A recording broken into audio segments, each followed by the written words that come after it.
All right, babies, we're back. And the last subchapter of chapter six, which is basically strategy analysis. Now, chapter six is about strategy analysis. What we've done so far is analyze current state, define future state, assess the risks, and now we're going to define change strategy. So ultimately, everything we've been doing is for defined change strategy. What's the purpose of defining change strategy? The purpose of defining change strategy is to develop and assess alternative approaches to the change and then select the recommended approach. Right? So description. Developing the change strategy is simpler when the current state and future state are already defined because they provide some context for the change. That's why we did them first. The change strategy clearly describes the nature of the change in terms of context of change, identified alternative change strategies, justification of why a particular change strategy is the best approach, investment and resources required to work towards the future state, how the enterprise will realize value after the solution is delivered, and the key stakeholders in the change and the transition states along the way. So really is encompassing everything we've like talked to and everything we've looked at. We're encompassing it in this part, which is funny because like I'm actually excited to see like what are the other like chapters that we're gonna go for. But that's fun. So the appropriate representation of a change strategy depends on the perspective of the change team and their stakeholders. Okay, so like they're telling us like the strategy is based on whoever's working on it. The change strategy might be presented as part of a business case, statement of work, SOW, and enterprise's strategic plan or in other formats. So we get to decide how we actually present it. It could be literally just like bullet points on a fucking page, or on a fucking bullet points on a fucking like binder, maybe I don't know. Defining a change strategy usually involves identifying several strategies and ultimate selecting the strategy that is most appropriate for the situation. Change strategies can entail attaining only parts of the future state initially and therefore include only some components on a complete solution for each transition state along the path to reaching the future state. So here basically like what we're doing is we're the strategy is going towards something. So ultimately like we get pieces of the future state and then we basically look at the current state and then slowly kind of like create that road back and forth in order for us to kind of like meet somewhere where the future state actually, so think about it as we have all this information now and we're going somewhere. So basically all this information has to kind of like come to these dots where they expand and then meet again and eventually kind of like reach to the future state. Yeah, I should have had charts or something. For each transition state along the path, basically, to reaching the future state, the change strategy should clarify which parts of the solution are completed and which are not. So ultimately, like every one of those transition states is probably like contributing to something, right? Because as we're moving forward, we at one point when we were deciding, like basically when we were working on the requirements management lifecycle, we were looking at dependencies and all that kinds of stuff. And we were considering like where do they fit, where would we need them, and how they would actually like impact us. So ultimately, with the change strategy, you're kind of like pointing, we're going from A to Z, and we're going to go through B, C, D, E, F, G. And every time we're moving forward, when we reach A, we've achieved this. When we reach B, we've achieved this. So what are the inputs? The current state description provides context about the current state. Future state description provides context about the future state. Risk analysis results, we just finished these, and stakeholder engagement approach because we're dealing with people. And here's a diagram about it. The guidelines and tools are business analysis approach, design options, and solution recommendations. Whilst the output is used in change strategy and solution scope, these are the two outputs.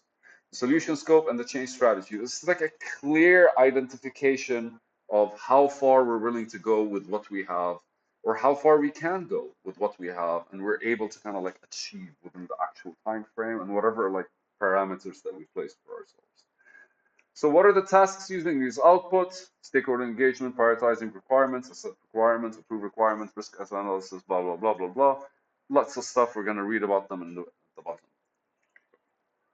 What are the elements? Solution scope. The solution of this outcome changes the flows of the enterprise to satisfy a need. We discussed that in 6.3.3.4. And the solution scope defines the boundaries of the solution and is described through detail to enable stakeholders to understand which capabilities and change will deliver.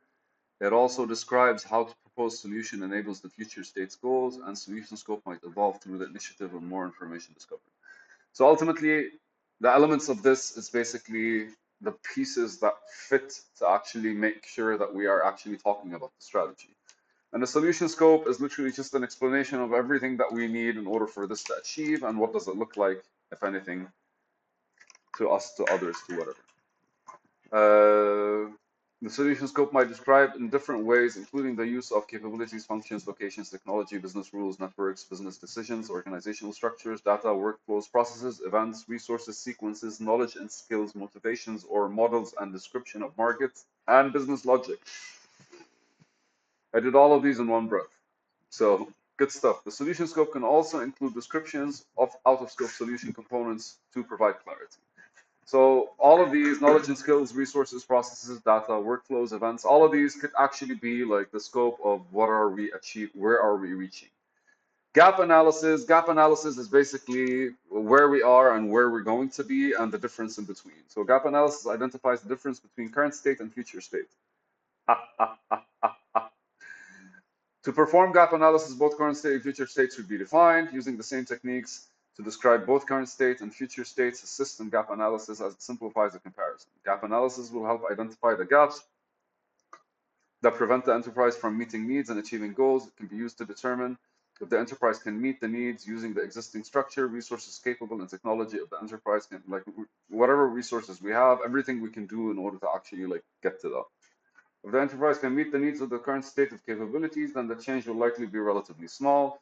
If we can't meet the needs, the gap analysis kind of like creates a structure for what we have and what we're missing, probably. And so the capabilities analyzed in gap analysis include processes, staff competencies, functions, knowledge and skills, lines of business, training, organized structures, facilities, locations, application systems, and data and information technology infrastructure. The gaps will need to be addressed in the transition and future states. So what effectively we're doing is we're finding the gaps and we're addressing them as part of our strategy. So our strategy is how to address the gaps. With the gap analysis, you're kind of like pointing at one about the future and right now and seeing the differences in multiple things. Like for example, right now I have short hair, in the future I have long hair. So with that, basically, there's the gap, and what happens in between is where the strategy kind of like fills in the details that move forward. So business analysis analyzes the enterprise to assess its capacity to make the change and to sustain the change in the future state. The readiness assessment considers the enterprise's capacity. So like the assessment of readiness is like, what are we capable of doing? And but to use and sustain a solution, the realized value from the solution. So ultimately, we're also considering like, even if we achieve the solution that we want, are we able to sustain it and maintain it? The assessment also factors in the cultural readiness for the stakeholders. It includes if the people are involved in like that solution or that change or something like this. The timeline as well, and the resources available. A change strategy, which is basically the high-level plan of key activities, events that will be used to transform the enterprise from the current state and the future state. I think, well, this is the chapter for change strategy. Change strategies may be a singular initiative composed of smaller changes, which might be structured as a set of sequence of projects. So a change strategy is not one thing leading to another. It probably could be multiple things in smaller projects or whatever it is.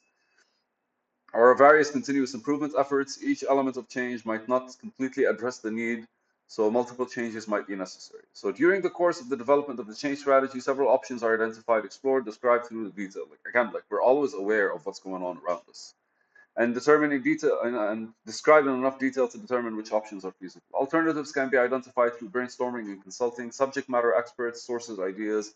Those are basically the people's, the stakeholders of whatever it is that we're doing. Stakeholders. A deferred change strategy is selected from this set of options and developed in more detail.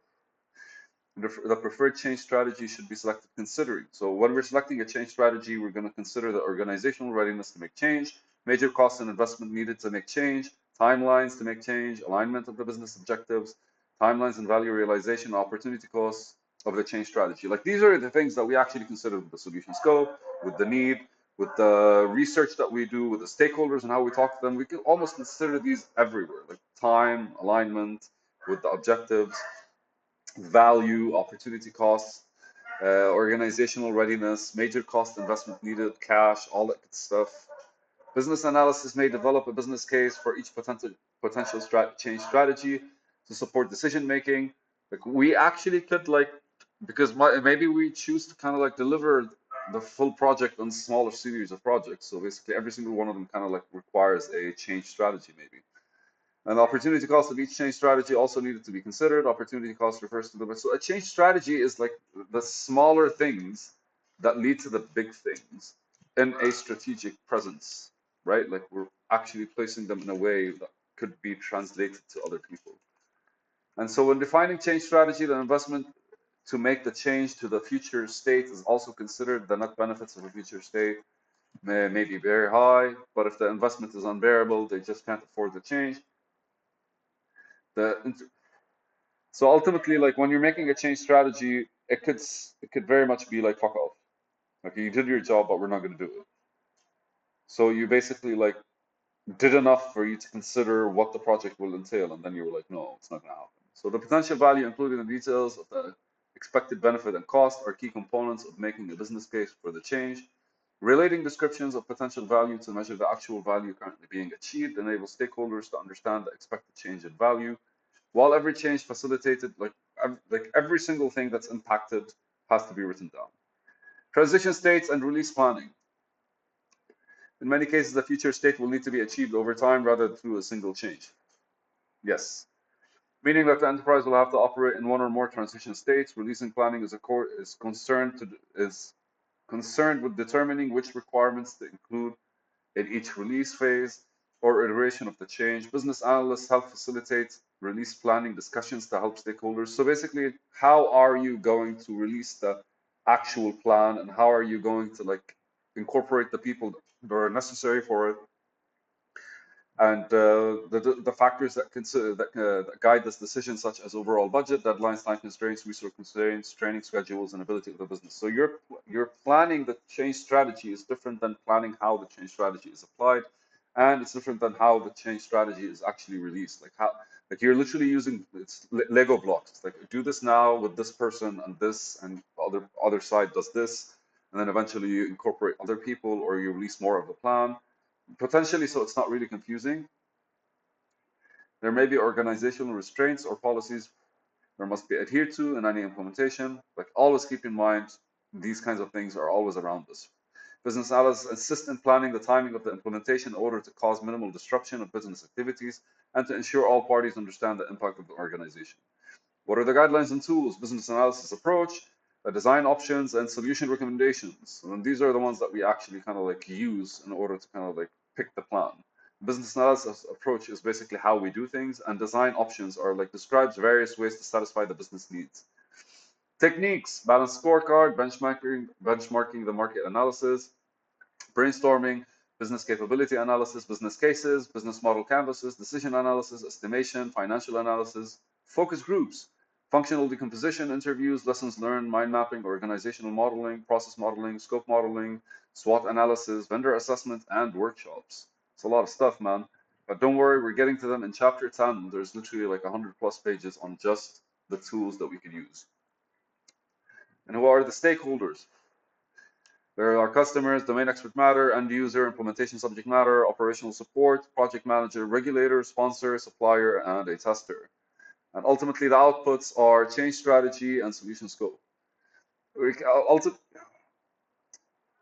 So here, like I'm just going to read the tester to see if it's any different from the previous things that the testers do, but they're responsible for ensuring that the change will function within acceptable parameters, accomplish the desired result, and deliver solutions that meet an appropriate level of quality. It's exactly the same thing that what are we testing? We're testing basically what we're producing.